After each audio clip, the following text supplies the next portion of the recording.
Good morning, and it is day 9 on the free-to-play. We made huge progress yesterday, probably the biggest day yet. Not only did we pull an amazing man-eater champion on our team, but we also got Kale to 6-star.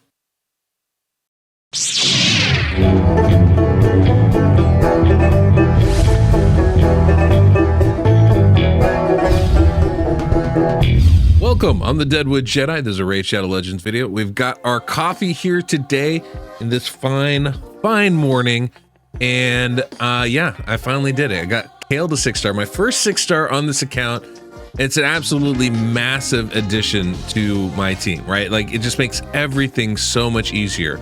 I should be able to, actually we can test it out right now, see the big difference. I mean, before I was trying to do Palace of Ravia stage 6 and I was like 95% successful, but even then we'd occasionally have a fail. But now I should be able to run here on Brutal, which is obviously a really big addition. If we can run this, it's a great way to add some XP to our champions. So let's see if we can do a 12-3 run here.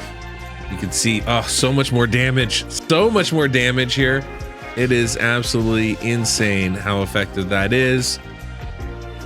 And the only risk we have is if Lord Shazar kind of double bombs us, but even then, because of the multi-hits, it's not even really a risk at this point, now that we're 6-star. So I did use my big barrel, got him fully leveled up. No, didn't want to wait on it, right? But that's a huge amount of XP that we're getting.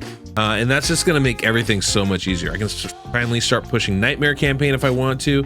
But one of the things I'm actually trying to do right now, interestingly, just a little bit different. I can obviously finish Brutal campaign. That's something I can do.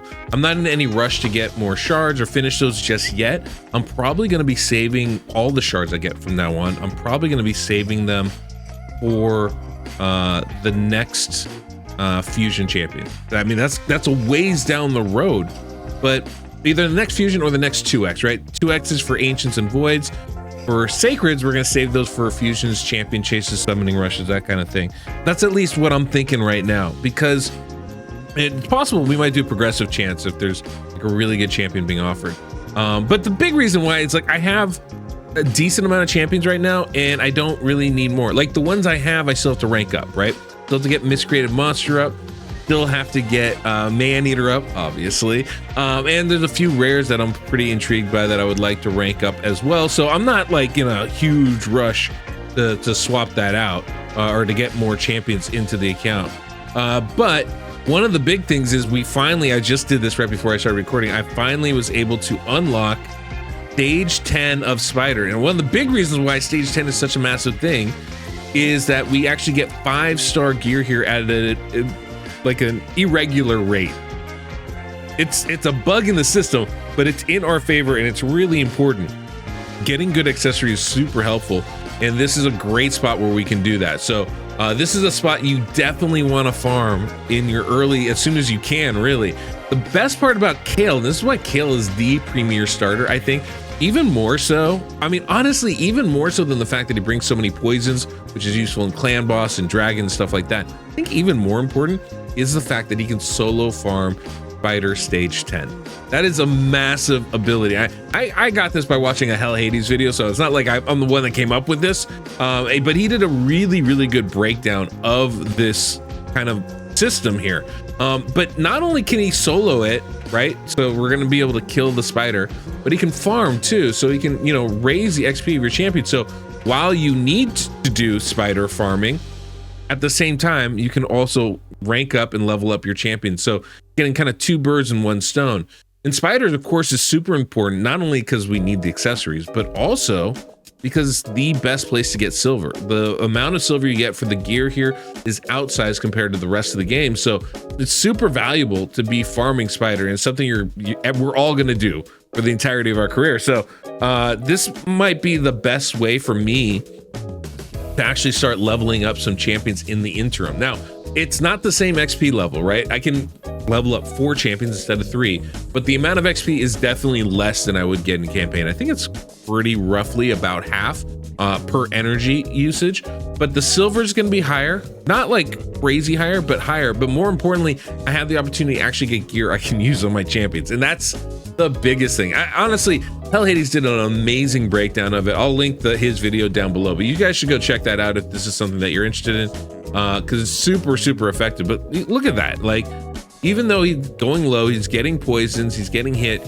he has a chance and the opportunity to heal himself. And again, I have him basically in the starter gear, right? It's all lifesteal gear that he's in, but that AoE, that A2 ability is so strong for Spider.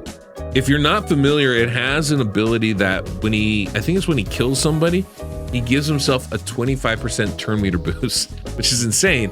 Essentially what he does is he hits all the spiderlings and goes up to full health, so he immediately takes another turn, basically refreshing his skill, burning through the cooldowns, so he's able to get that AoE off multiple times in really relatively quick succession, right? And that's what's so great about him, is basically it's every other turn in effect, and so it's super effective.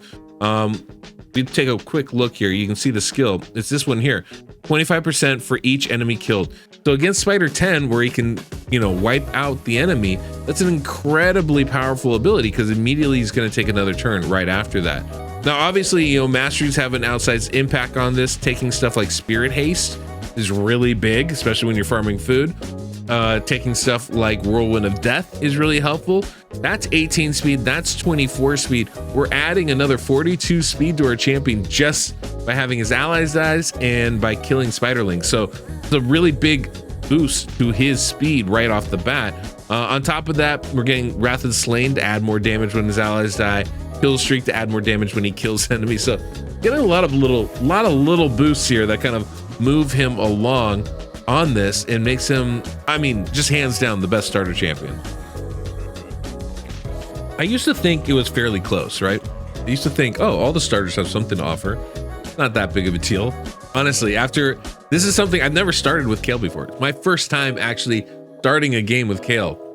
The fact that he can do this on Spider 10 is insane. And I think that alone is worth it, which is just wild to me. But what's great too is now that he's 6-star, we can start pushing some of these other dungeons that maybe we weren't able to do before, because he's just going to be so much more effective. And so I'm excited to see, can we go a little bit further in Dragon? What can we do in all the other areas? Not to mention, of course, we're going to do more damage in Clan Boss. Now, survivability isn't that great, and a champion like Maneater is extremely good, but he does have his limitations, so he's not going to be, a no-brainer right off the bat for our squad. There's going to be some things we're going to have to level him up, and, it's going to be a little bit before I'm going to be able to fully utilize him in Clan Boss. The big problem is, of course, he's got a 5-turn cooldown on his unkillable ability. That's when booked. So it's going to be a little bit, not only do I have to book him for that, but also I'm going to have to put him at probably some fairly insane speeds, at least for right now in my account, without being able to farm, Dragon 20 to be able to get the best kind of speed gear. It's going to be a little bit of time before I'm going to be able to utilize them. But the fact that I will be able to utilize them is massive. We're only 9 days in the account. That's the other crazy thing. We're barely a week and a half in. There's so much room for growth here. Only one 6-star. I don't even have any other level 50 champions. So right now, my focus has to be, even though I'm having fun, testing these new areas of the game, how far can we go? Even despite that, right now, that's nice. Ooh, with speed. Right now, my main focus has to be ranking up more champions, right? Has to be. I need to get Miscreated Monster to 6-star. I'd like to get the Blade Master to 6-star. I think those two are fairly no-brainers at this point in that order, to be clear. Those are definitely things I need to do. And then Maneater jumps to the top of that list, right? Becomes the next champion I want a 6-star. Now, one of the things about Maneater is he's actually really good even without this ability right here. And one of the biggest things, he has 2 other skills, ignoring the unkillable and the block debuffs, that make him extremely good. That full depletion of the target turn meter, when it's ascended, he actually takes that. He steals that turn meter, which is awesome. Makes him actually really good in things like Arena, where he can strip the enemy's turn meter boost and get it for himself, and then he comes in and places unkillable on every. Kind of insane. So if I make Maneater like my fast champion, he could be really, really effective for me. The other thing is he's got a decrease attack AoE on his A1. Now it is only one turn, but it actually doesn't say how long it is. That's interesting. That's very interesting. It doesn't say the duration. It is a 1 turn duration though, but it's a 1 turn decreased attack, but it's the big version, and it happens every time he crits. So there's not a lot of prerequisites to it. If I can give him 100% crit rate, he's going to land that every time. That's actually as big as anything else for clan boss. You know, having decreased attack out there is such a massive skill, right? It's so vital to have that. So yeah, that's definitely something that we want to be able to do when we can. We're close. I should probably try to rank him up. But yeah, that's a massive thing, right? I've got a few champions on my account now. Of course, we suck right now. I don't think we're good enough to do hard yet. I mean, we need 3 million for the minor chest. It just doesn't, not quite worth it. I think normal's a good spot for us right now. You can see this is the team I'm kind of using right now. But watch when he lands that if he crits on that A1, you get the big decrease attack, which is absolutely huge for us. It's just a massive skill, obviously. There we go. Okay, block debuffs, perfect. So yeah, he's really good for us. Big part is going to be healing, right? He hurts himself when he plays his unkillable ability. Doesn't really have any healing. I don't have any healing in my comp right now anyway. You know, it's kind of I have lifesteal on Kale, and that's pretty much it. So, you know, finding ways to sustain is going to be a challenge for this squad, but it's really early. But having that decreased attack, the big one, just makes us survive so much longer. Decreased attack is by far the #1 debuff that you want to bring in the clan boss, just as far as trying to survive, right? It's super valuable. And so that's definitely something that Maneater can provide for us. Like, even if I turn off all of his other skills and just keep his A1, he can crit and give us decreased attack, and that's valuable in and of itself. And like I said, the fact that it's a crit means like I don't have to worry too much. I mean, there's the 3% resist or whatever, but I don't really have to worry that much about it, right? The trigger for it is based on Maneater, not on the enemy or anything else. So it's a pretty easy thing to activate in that respect. So it's kind of an interesting team. You can see we're already 2 million damage in, and we've barely gotten started on this boss. So it's clearly like, I mean, it's a big improvement. It's a big improvement. I think we need about 3.5 million to get the top chest. So like we're almost to a 1 key on normal, which is pretty massive for us. It's a huge addition, right? Kale is the huge addition. Getting the 6-star, it's such a game changer for your account. Getting that one guy to 6 stars, so huge. And I gave myself a handicap because I said I'm not gonna put any fusion champions in it, right? Even for like the standard fusion. So I have a lot of champions in my vault I'm just holding on to. I have held on to a lot of champions that are like medium usefulness, right? Haven't fed any of my epics. Did not feed Stultus Dragonbrand. So I still have a legendary in the vault there as well. And so like that's a handicap that I didn't need to give myself. But obviously, I think has a really big impact. By doing that, I feel like I'm gonna have a leg up when we keep going further, right? Maybe. Getting that 6-star is pretty important, and getting started on all the stuff you can do once you have them is pretty valuable, right? We're behind on gear. I'm behind on ranking up champions and leveling them. I mean, so was it worth it? I mean, it's a choice I made, but probably not the optimal one. So right now, my plan is basically drain my energy as often as I can, start moving up in arena, which is something I've been neglecting because I generally neglect it. Keep moving with faction wars. But generally, what I want to be doing here is just farming stage 10 to Spider. That's like the biggest thing I want to do. If I can do that, I think I'm going to be in pretty good shape. So yeah, that's my goal right now, is just auto farm it, get as many accessories as I can, add a little silver to my pocket, and rank up some champions.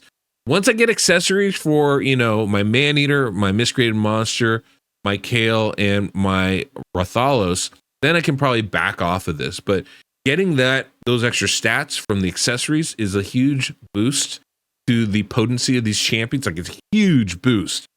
So once I can do that, once I get them all decked out, then I can step away from Spider again and start moving on to other things. But in the meantime, while I'm doing that, I can finally level. I can continue to level. So doing, multiple things that need to be done at the same time. So that's kind of that's my focus. That's my goal right now. And I think it's going to be pretty successful. So I will leave you guys here with that as I continue to farm Spider and enjoy my coffee this morning and try to get a few other videos out for you guys. But I appreciate you all coming by, hanging out. Until next we meet, the Deadwood Jedi.